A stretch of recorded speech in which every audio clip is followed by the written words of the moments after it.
Hello ladies and gentlemen, it's the Historical Gamer once again, and today I'm playing a game that I haven't really looked at all on my channel. It's a game that I've really been enjoying, although I haven't been playing a ton of it till lately, and that is Stellaris, a Paradox-made 4X strategy game, which takes place in space, is very similar to Distant Worlds, but it's almost more in line with European Universalis 4 in space.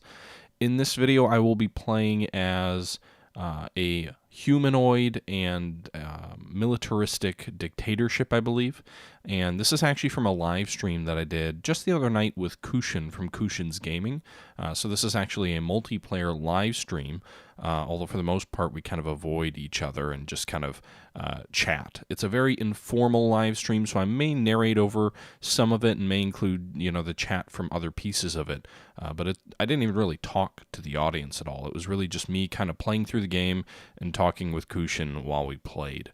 I know this is a little bit outside the vein of history because this is not a historical-based game. This is obviously a fictional-based game, but I thought it would be fun to branch out a little bit. I'm not going to change the focus of my channel, but I have been enjoying this a bit, so I figured I'd share it with you guys.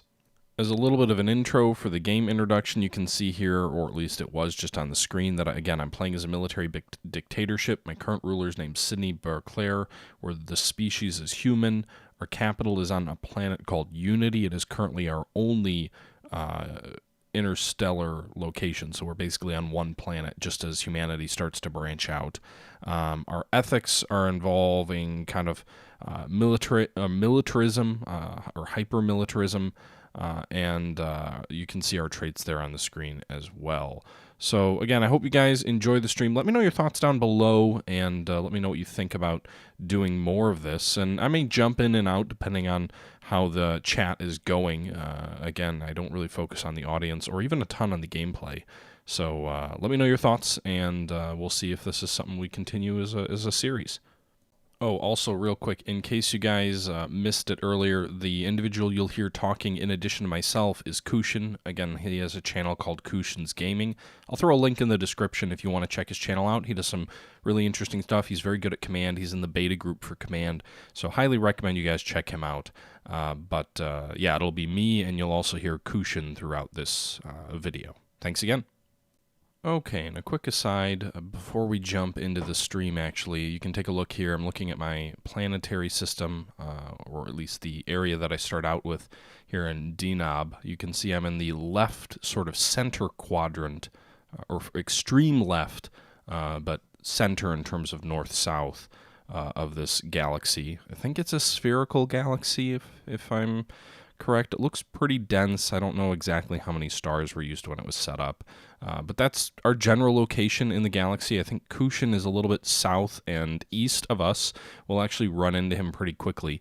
You'll notice in my engineering focuses that, or in my research focus, that I'm going to focus very heavily on military technology and less on governance. So colony ship is a must.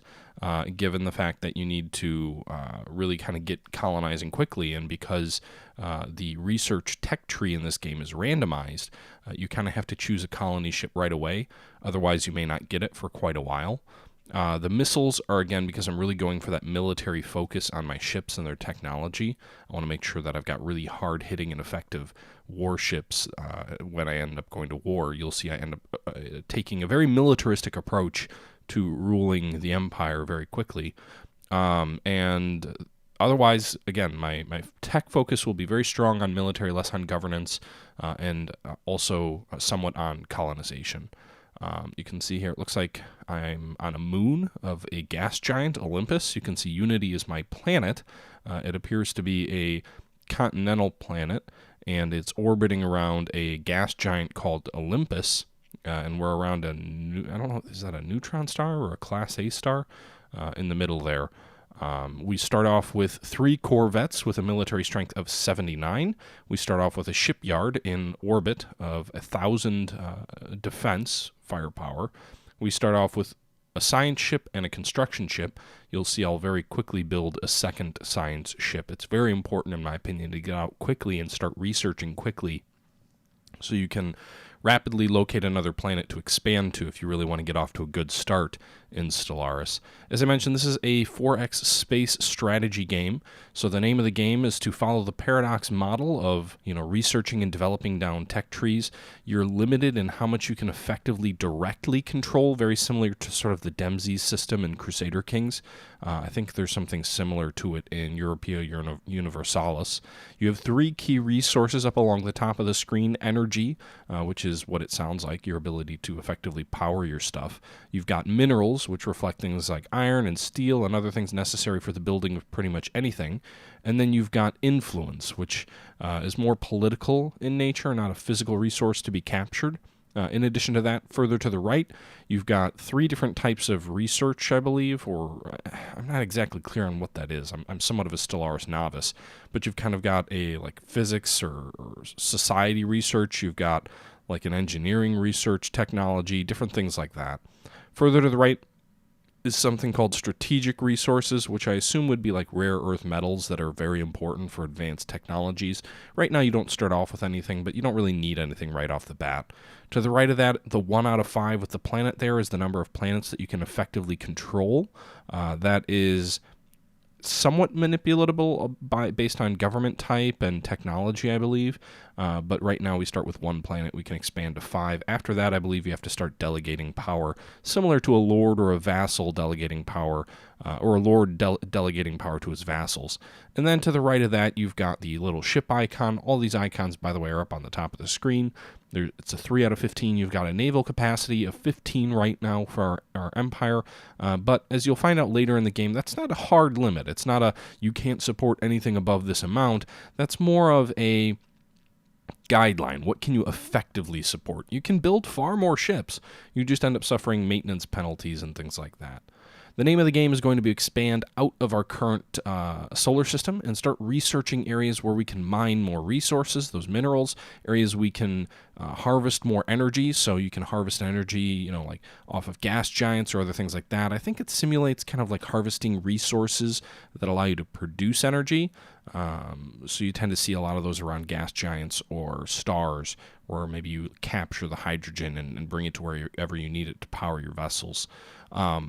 And then, rapidly expanding as many colonies as we can support once that technology becomes available.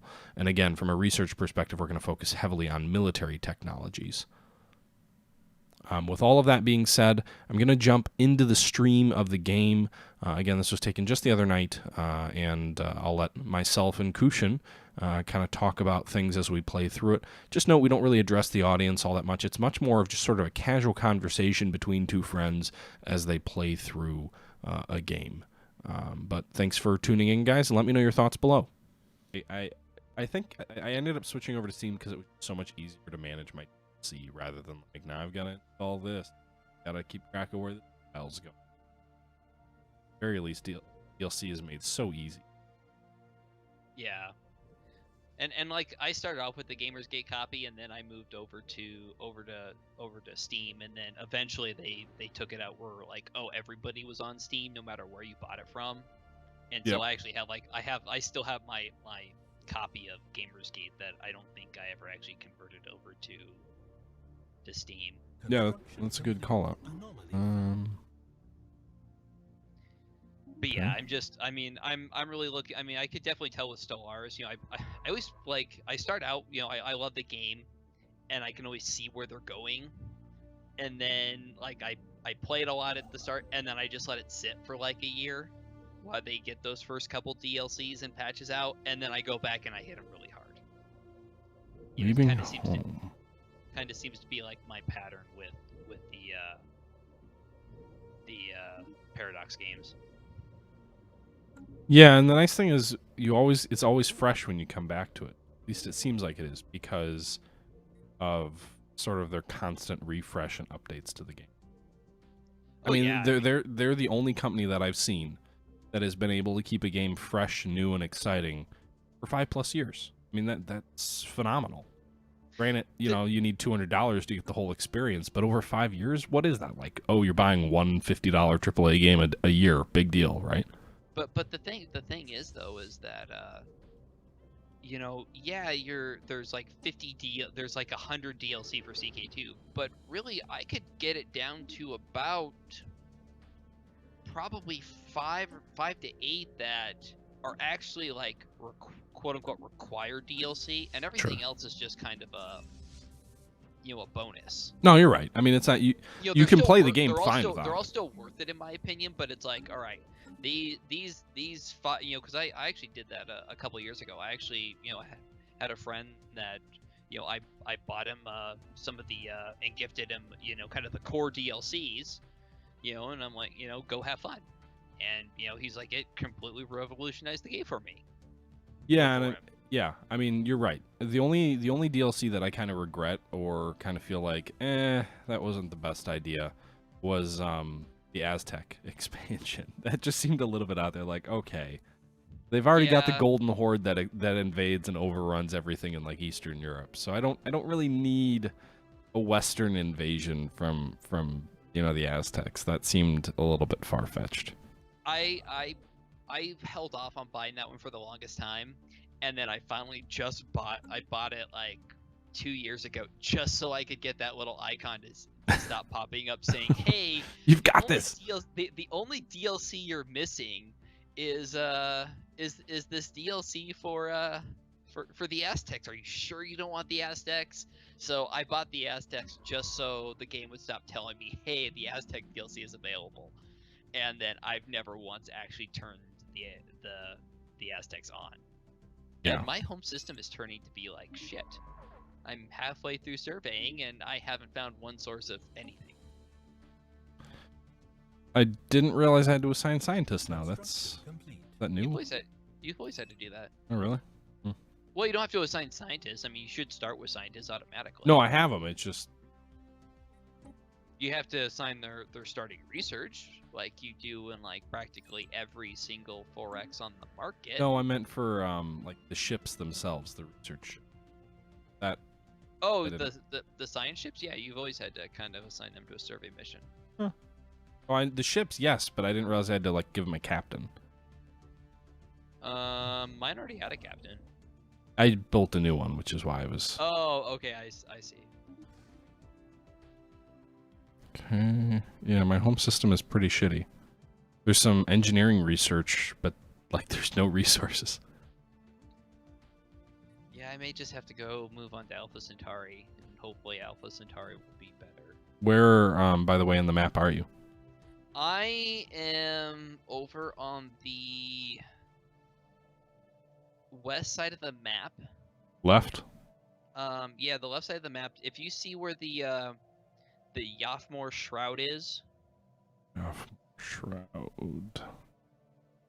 or the Naja Goose Vale. Yeah. You see those? I'm kind of like in between those.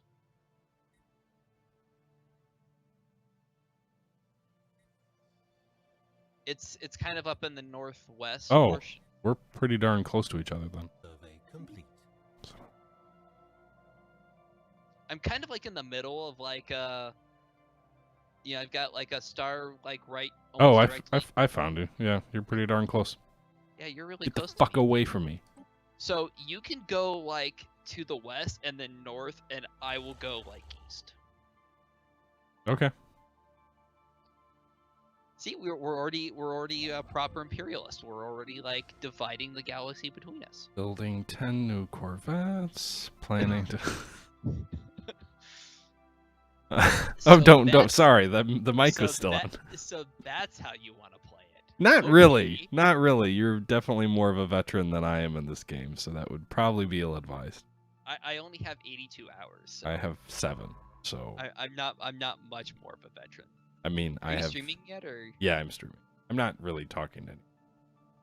Whatever. Because I've been like refreshing YouTube and it didn't pop up for me. I was gonna just like jump in and follow chat, but there's not really anyone chatting at the moment, but it is streaming. It is live. There's I just jumped in. I had to do it manually. Watching? Some people watching, something like that. But I'm not really engaging with the chat, so I'm sure probably makes people like, why the hell am I watching this guy? Ooh, leader gained a level. My scientist, he's now resilient. Plus working. 25 years. Leader lifespan. You might want to reconsider your your use of that leader. May be working. Okay. I don't know if that's in the game yet. That'd be kind of cool if they had double agents. This might be a topic for single mode strategy, but how badly strategy games handle espionage. That's a good point. Like, yeah, they do a pretty awful job.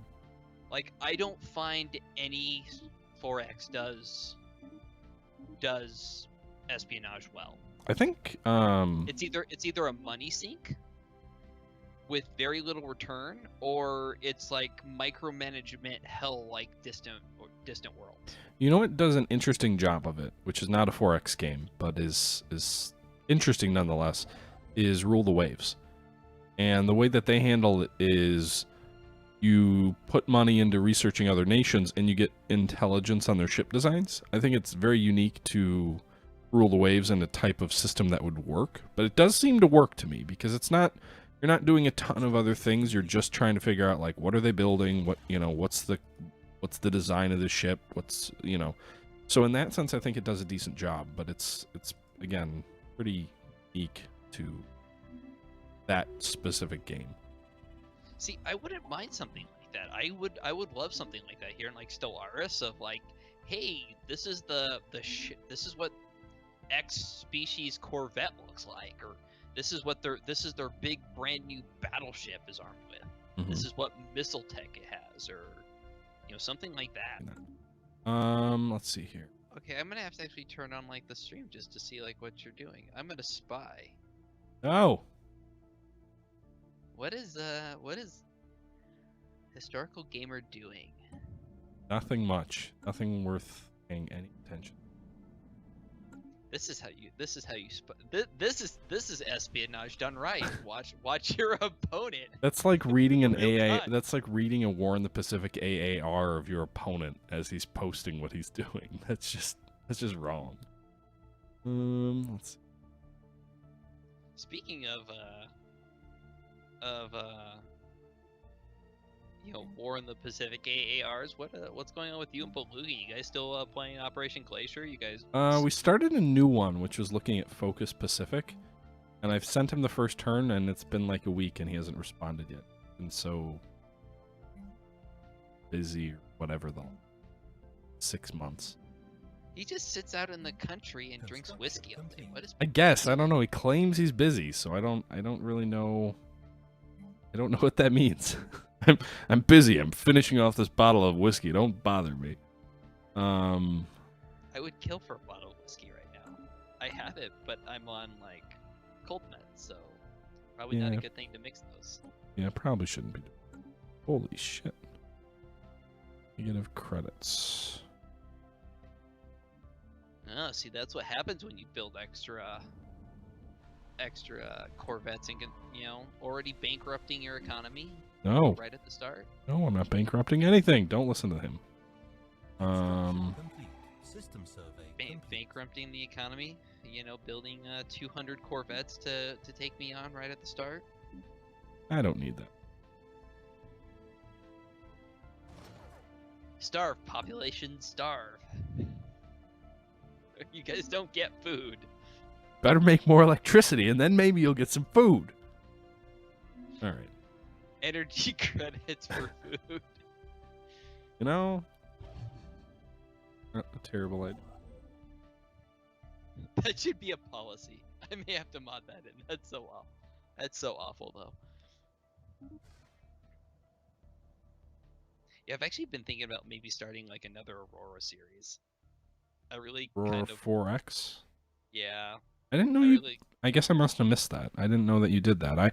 I did a short series on it, but then I just kind of fell off of it just because that was when I like started getting insanely busy with work. Yeah.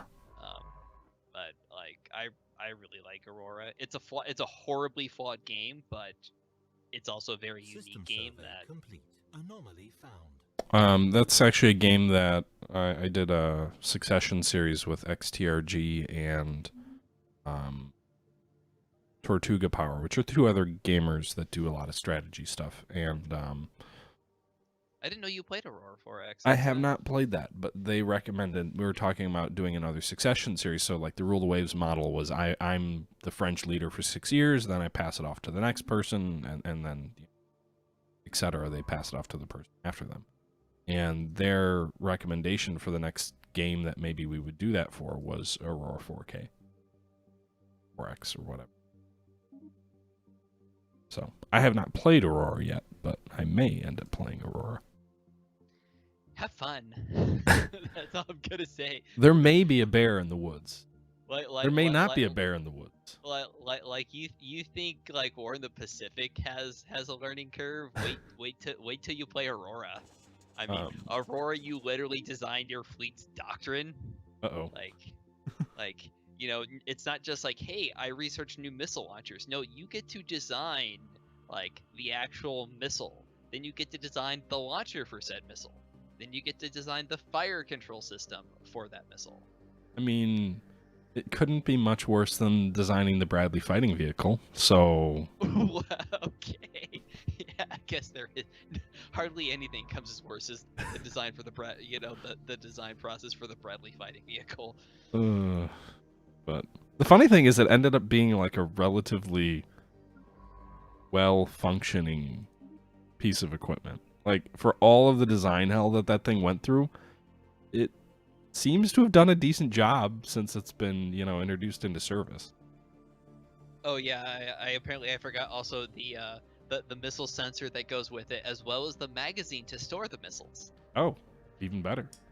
Yeah, it's. But do I get to decide where the components come from? Am I choosing, like, do you want to purchase the components from China? Do you want them locally sourced, but they cost 5 times as much? Like, do I get to that level of detail?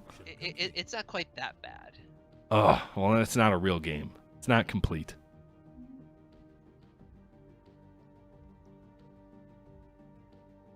Yeah, it's basically some Lena S in your chat basically said it's basically Dwarf Fortress. I've never played Dwarf Fortress, although Neither I've have I. watched it, but it's my impression is I always hear it compared to basically Dwarf Fortress in space. Okay.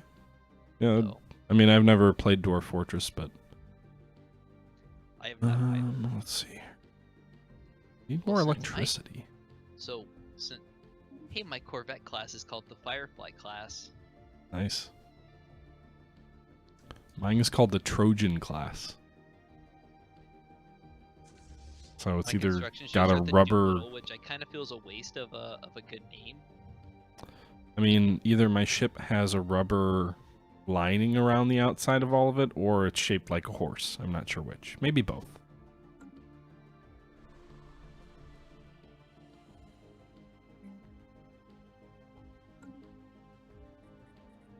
Yeah, I really like Aurora, although, it kind of bogs down late game, I find.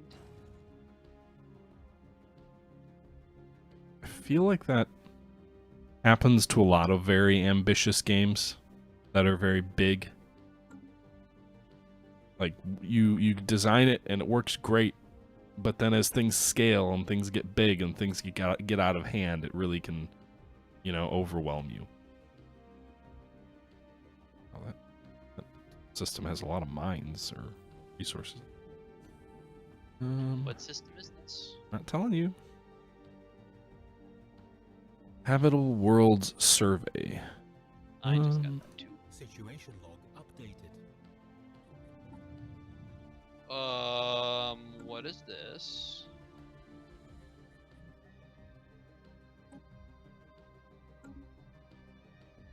Okay. I just had. Oh, it's the space whales. Should have known. The space whales scared me. I had a 332 firepower enemy fleet enter my system, and I'm like, shit. It's me. No, just kidding. That's the other thing I don't like about Space 4X is I hate space animals. Yeah. Give me real sci-fi like stuff. I don't need Star Trek. Did what was it called? Matrix 4X. You know what I'm talking about? They're Mystic World? Worlds. Yeah, did Distant Worlds have that? I don't remember that being in there. They did have space monsters, but you could turn it off. Okay. I think I can get you the.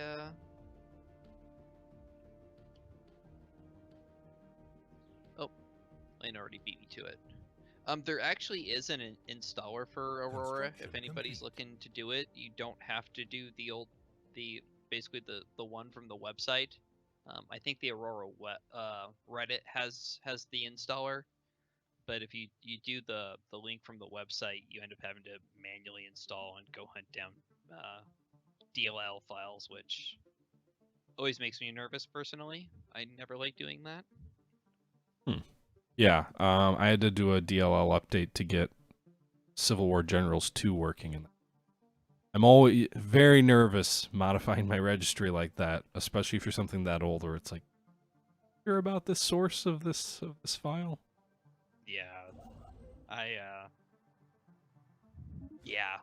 I know. I hate having to manually go and hey, go mess with your registry or go manually download it. Just type in this DLL in Google and go download it. How about not?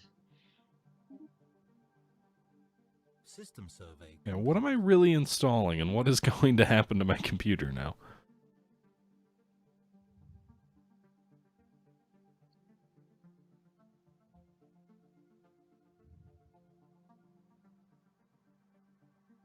Don't abuse that mod privilege. I've never made someone a mod before. All right. Let's see. All right, 200th Corvette is just finished up. Oh, Corvettes, that's cute. I've got 300 cruisers.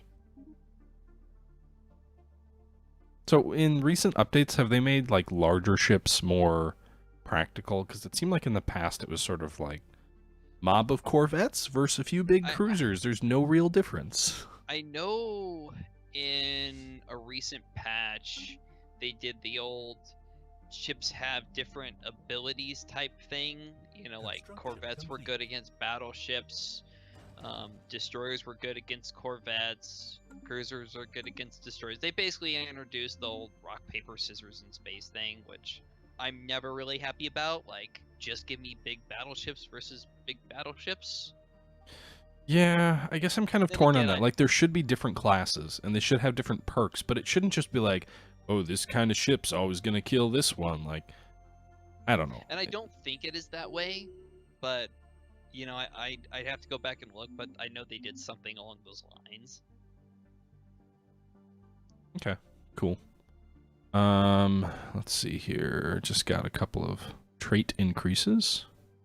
Alright guys, that's going to do it for the first part of my new Let's Play series with Kushan. It's going to be in entirety, it's going to be a multiplayer series as we play through Stellaris. I didn't engage much with the audience, I didn't do a good job of talking about what I was doing while I was playing. It was a very casual sort of experience, more in the vein of like a podcast almost. So let me know what you guys think in the description below, so I can see if this is something that might be worth, you know, continuing or pursuing. I've got about 3 hours of footage already.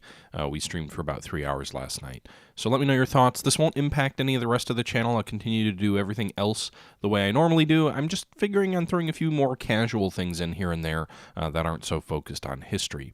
Anyway, guys, once again, this is the Historical Gamer saying thank you for watching, and until next time, I'm out.